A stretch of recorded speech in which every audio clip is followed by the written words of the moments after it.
안녕하세요. 김현정 경사입니다.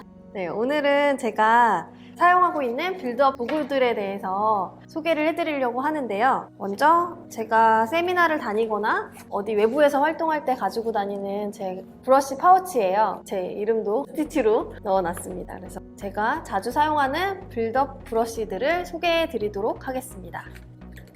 짜잔!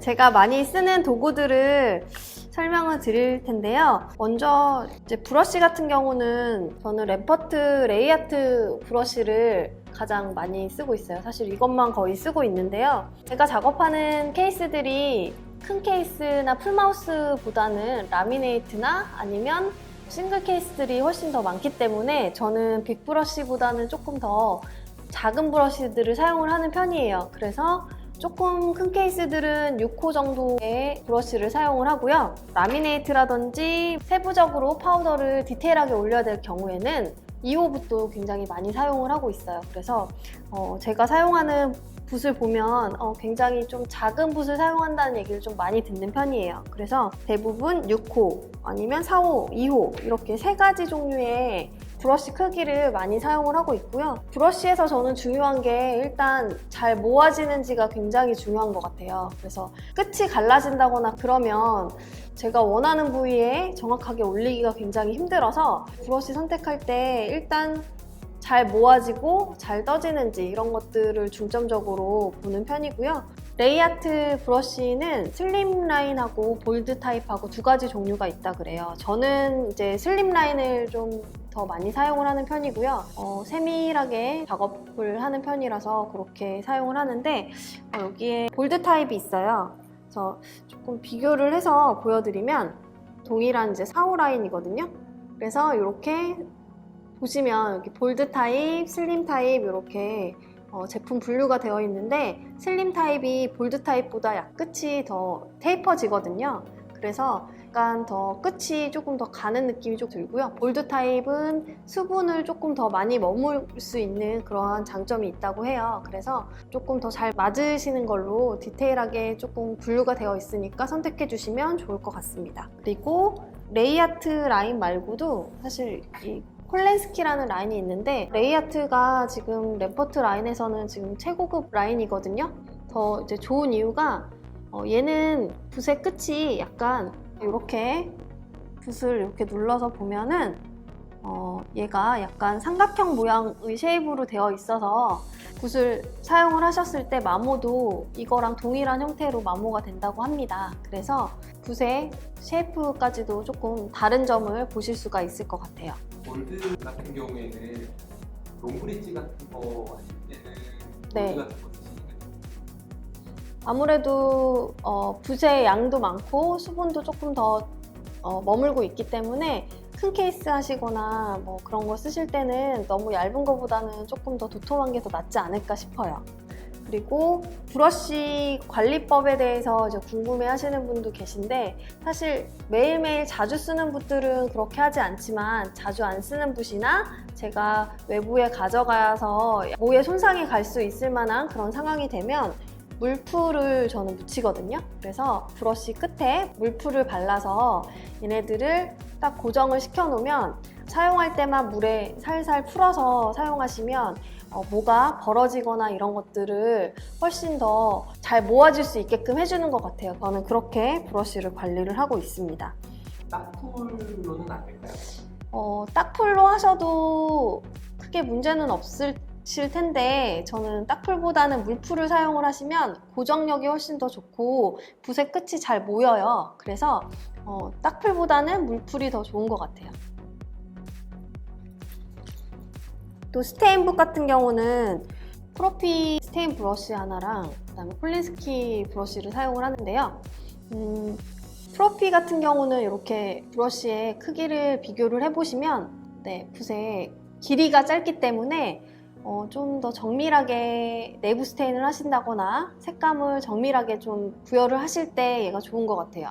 마찬가지로 스테인 브러쉬 같은 경우도 끝이 좀 잘 모아져야 되잖아요. 갈라졌을 경우에는 세부적으로 그림을 그리기가 굉장히 어렵기 때문에 좀 잘 모이고 탄성이 좀 좋아서 좀 잘 이렇게 그려줄 수 있는 거를 사용을 하는데 이제 그럴 때는 이 브러쉬를 사용을 하고요. 폴리인스키 브러쉬 같은 경우는 풀지르 같이 약간 넓은 면적의 FC 페이스트 같은 거를 많이 떠올려서 넓게 펴발라야 되잖아요. 그런 걸 사용할 때는 사실 이런 브러쉬로 조금 편한 브러쉬를, 저가의 브러쉬를 사용하셔도 크게 문제는 없을 것 같아요. 그래서 이 두 종류를 사용하시면 좋을 것 같고요. 화방에서 파는 스테인 브러쉬도 잘 맞으시면 쓰셔도 무방하실 것 같아요. 근데 저 같은 경우는 제가 잘못 선택을 한 걸 수도 있긴 한데 조금 사용하다 보니까 좀 잘 끝이 벌어지는 경향은 있더라고요. 그래서 지금 이 스테인 브러쉬를 사용을 하고 있습니다. 이 라인으로 저는 작업을 하고 있고요. 또 다른 거 구경시켜 드릴 만한 툴은 얘 같은 경우는 제가 없으면 일을 못하는 제가 이 도구가 없어지면 저는 무조건 일이 스톱이 되는, 저한테는 좀 가장 중요한 그런 도구예요. 좋은 게 컷백할 때도 사용을 하고요. 그리고 브릿지 같은 거 치아 가를 때, 왁스업 작업할 때 마찬가지로 치아 사이사이를 가를 때 이 브러쉬를 또 사용을 하기도 하고, 또 일부러 조금 짧게 만든 것도 있거든요. 그냥 조작도 쉽고 돌렸을 때 뭐 약간 치아의 형상, 릿지 같은 거 눌러주거나 할 때 굉장히 좀 편리해서 이 도구를 많이 사용을 하고 있습니다. 이거는 사실 제가 개인적으로 이렇게 만든 거예요. 그래서 판매하는 제품은 아니고요. 이제 이런 도구를 사용을 해서 작업을 하고 있습니다. 그리고 얘네 같은 경우는 제가 이제 뭐 화방 같은 데 가가지고 구매한 제품들인데요. 얘는 이제 사실 이렇게 좀 특이한 모양이 있으면 저도 한 번씩 사봐요. 사서 한번 이제 이럴 때 한번 써볼까 해서 써보기도 하는데요. 파우더 올리고 나서 조금 건조된 상태에서 조금 표면을 좀 쓸어내릴 때 사용을 하기도 하고요. 또 약간 횡주구 같이 가로의 미세구 같은 거를 파우더로 표현할 때 쓸어내리면 약간씩 그런 라인들이 조금 형성이 되더라고요. 그래서 그럴 때도 사용을 하고요. 얘 같은 경우는 그 잇몸에 표면 정각을 재현할 때, 그러니까 이렇게 건강한 치은을 보면 이렇게 뽕뽕뽕뽕뽕뽕 구멍처럼 생겨져 있는 그런 부위가 있거든요. 그래서 그런 거 사용할 때 이 브러쉬를 사용을 해서 파우더를 올리고 굽기 전에 그 부위를 톡톡톡 쳐서 작업을 할 때 쓰기도 하고요. 또 모델의 파우더들이 많이 묻어 있을 때 그런 파우더 제거용으로도 유용하게 사용을 하고 있습니다. 그리고 저는 사실 포셉하고 핀셋이 있는데 저는 포셉은 그렇게 많이 사용하고 있지는 않아요. 포셉으로 찝다가 다시 풀렀을 때, 내려놓았을 때 팅하고 이제 파우더들이 섞여버리는 그런 경우들이 좀 있어서 저는 그게 너무 싫어가지고 포셉보다는 핀셋을 이용해서 링갈 쪽으로 잡거나 그렇게 해서 트레이에다 옮기는 편이거든요. 그래서 저는 이제 이 핀셋을 많이 사용을 하는 편이고요. 그리고 얘도 이제 아시는 지인분께서 선물로 주신 건데요. 얘 같은 경우도 이제 파우더에 그 치아 사이사이를 약간 눌러주면서 메워줄 때 작업할 때 굉장히 편리하더라고요. 그래서 이러한 툴도 사용을 하고 있습니다. 그리고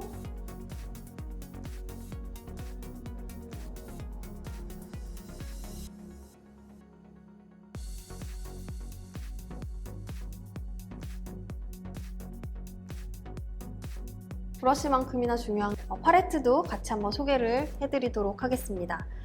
저는 이제 전연차 때부터 이런 그 도자기 타입의 이제 뭐 여러 종류의 팔레트가 있잖아요. 뭐 도자기 타입도 있고, 뭐 이제 또 스판 팔레트도 있고, 이런 유리판이나 이제 돌판 같은 데다가도 이제 많이 하실 텐데 저는 약간 유리판을 좀 많이 사용을 했어요. 그래서 저는 이런 계속해서 수분이 많이 머물러져 있는 이런 도자기 판보다는 유리판을 조금 더 많이 선호를 해서 작업을 했는데요. 크리스타 아쿠아 제품을 저도 이제 사용을 하고 있는데 얘는 이제 장점이 여기 안쪽에다가 물을 부어 놓으면은 여기 안쪽에 이제 이 스펀지가 이 물을 조금 흡수를 해요. 그래서 파우더를 이제 이 스펀지와 가깝게 놓으시면 약간 건조되는 거를 좀 방지해 줄 수 있는 그런 것들이 조금 장점인 것 같아요. 그래서 보통은 저도 그냥 유리판을 많이 사용을 하긴 하는데 이제 계속 빌드업을 하지 않고 다른 일을 할 경우에는 조금 이 스펀지에 가깝게 위치시켜 놓고 또 다른 작업도 하고 그렇게 하거든요.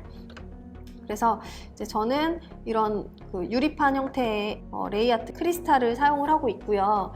유리판이 장점이 약간 그 붓의 마모를 조금 덜하게 해준다고도 하더라고요. 네, 그래서 뭐 그런 것도 하나의 장점이 되실 수 있을 것 같아요. 그리고 네, 뚜껑이 있는 제품은 아무래도 다른 작업할 때 미세먼지가 좀 들어가거나 이런 것들을 조금 방지해 줄 수 있어서 그것도 장점이 되는 것 같은데요. 사실 파우더 작업하면서 이제 기공 환경이 아무래도 청정하지 못하다 보니까 뭐 가루 날림이라든지 아니면 점같이 미세한 그런 것들이 같이 딸려 들어갈 때가 많이 있거든요. 이제 점점 더 그런 것들을 신경을 쓰면서 작업하고 있는데 뚜껑이 있어서 이제 그런 것들이 뭐 섞여 들어가는 게 좀 덜한 것 같아서 그런 것도 좀 좋은 점이 될 수도 있을 것 같아요. 지금까지 제가 사용하는 빌드업 도구와 팔레트 도구들을 소개시켜 드렸는데요. 작업하시는 데 있어서 본인에게 더 잘 맞는 재료를 선택하시는 데 도움이 되셨으면 좋겠습니다. 그러면 기공사 김현정이었습니다.